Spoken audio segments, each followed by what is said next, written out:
Good afternoon, everyone here in the US. Good late evening if you're in Europe, and good morning if you're somewhere else in the world.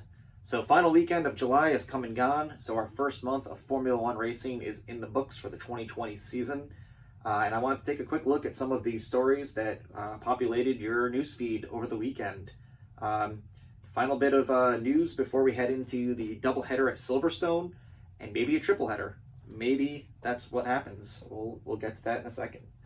So first up on the board, Adrian Sutil, the former Formula One driver out of Germany. At Monaco this weekend, crashed a McLaren Senna LM. That is a $1.8 million US supercar. Only 20 of those were built by McLaren, so this was kind of a big deal. If you saw the thumbnail that's going to be on this video, you saw the damage to it. This was kind of blowing up all over the internet. It's a really big deal that he crashed that car. Yeah, I don't know how you pay for that one, but also a little reminiscent of his crash at Monaco from years back in an F1 car. So kind of popping up back in the news for the wrong reasons, but there you have it. Marcus Ericsson came out this weekend for IndyCar and said that he believes IndyCar has done a better job than Formula One with the Halo versus Aero screen. So I know that when they were developing the Halo for Formula One, a lot of people didn't like the aero screen option because they felt it took away from the aesthetics of a Formula One car. A lot of people didn't like the Halo either. I think the Halo looks great now, and I couldn't imagine seeing these cars without it. I also think the design for the 2022 cars looks real sleek, and I can't wait to see them as well. And I admittedly thought the Indy car looked very weird with the aero screen, but he did say that he thinks the aero screen is a step better. And he kind of talked about some of the smaller pieces of debris that are getting through. And there was an incident in the last IndyCar race where he felt that if they had the Halo instead of the aero screen, more pieces would have gotten through to the driver there. And the Halo obviously is going to protect the drivers a lot better than the open cockpit that we used to have in these sports. But what do you think? Do you think the aero screen is a better product than the Halo now that we've seen IndyCar start their season with it? He felt very strongly, having driven Formula One with the Halo and the aero screen, that the aero screen is the future, and that eventually Formula One will come around and have an aero screen on these cars. So would you like to see that in Formula One? How do you think the Indy cars look? It took me a race or two to get used to seeing them like that. I thought they looked really weird.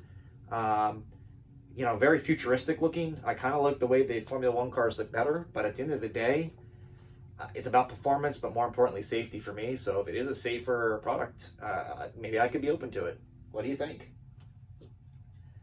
Norris wants to talk about the fans. So I know he's been kind of vocal about this if you watch his online racing or his Twitch account. But he talked about no fans, and he says it feels more like a Formula Renault race where you go and there's not many fans in attendance. As a viewer from television, has this been noticeable for you? Do you really care that there's fans or not fans there? For me personally, at all the auto sports that I watch, whether it be Formula One, IndyCar, or NASCAR, the races without fans from a television standpoint haven't really felt all that different to me. It hasn't affected my viewership of Formula One. I have not been in attendance though, and so I would imagine for these drivers it probably is a pretty weird experience to not have any fans there. Especially the post-race is the only time I'd say it's been really noticeable in all the sports, with maybe no more than Formula One being the most affected. The podiums have been very weird to watch so far, and I do kind of feel bad. We've had some drivers get their first podiums in Formula One after several years this year, and to see them not be able to really enjoy that with the fans and people going crazy has been kind of a big difference for Formula One viewership. But during the actual Grand Prix, I personally haven't noticed a difference. Do you think we should get fans back soon? IndyCar has had an event with fans in it. NASCAR's had several events with fans in it now. Their All-Star race from a week or two ago in Bristol, Tennessee had a ton of fans in attendance, which was great to see. You just worry a little bit about whether or not it's too soon. So what do you think? Should we get fans back in attendance in some of these Grand Prix in Formula One? Have you noticed a difference, or has it really not been an issue for you at all? Love to know what you think about that. And finally, for a quick roundup of the news from the weekend, F1 and the FIA are watching the Spanish Grand Prix. So it is at risk right now. As of right now, they're saying that they should be good to go with that race in early August. However, cases are spiking right outside of Catalonia in Spain, which is where this Grand Prix takes place. And the United Kingdom has a 14-day quarantine on anyone traveling to and from. And as of right now, they are saying that this race should be able to move forward, but F1 teams, owners, drivers, a lot of them have been vocal saying they will not put themselves at risk if cases are spiking that greatly. So spiking cases, 14-day quarantine, and the race could be canceled. That's the news that was coming out over the weekend. So we're going to be watching this one really closely. Will the Spanish Grand Prix be the next victim that gets canceled? Would be different than the North American races that were never actually on the revised schedule.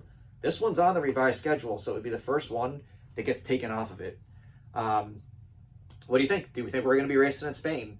I have also read some rumors and sources that if the Spanish Grand Prix does not go ahead as planned in early August, that Silverstone could get a third race. Which, you know, I love Silverstone, but 3 in a row or 3 races are starting to maybe have a little bit more there. Do they maybe start looking at racing Silverstone in reverse, maybe altering some of the turns in it, try and give us something a little bit different? I know that for the double header, they decided not to do that for either Austria or Silverstone, but if you start having a third race, is that something you look at? Hopefully we'll be able to go ahead with the Spanish Grand Prix, but spiking cases is happening right now, so at the FIA, watching this closely. Hopefully, not a big deal, but we'll see. Once again, if you come across my videos, you like the content that I'm putting up, this is just my first one this week. I will try to get a video up every day this week. Please hit like, please hit subscribe, and tell me what you think in the comments as always. Thanks for watching, and I'll see you in the next one.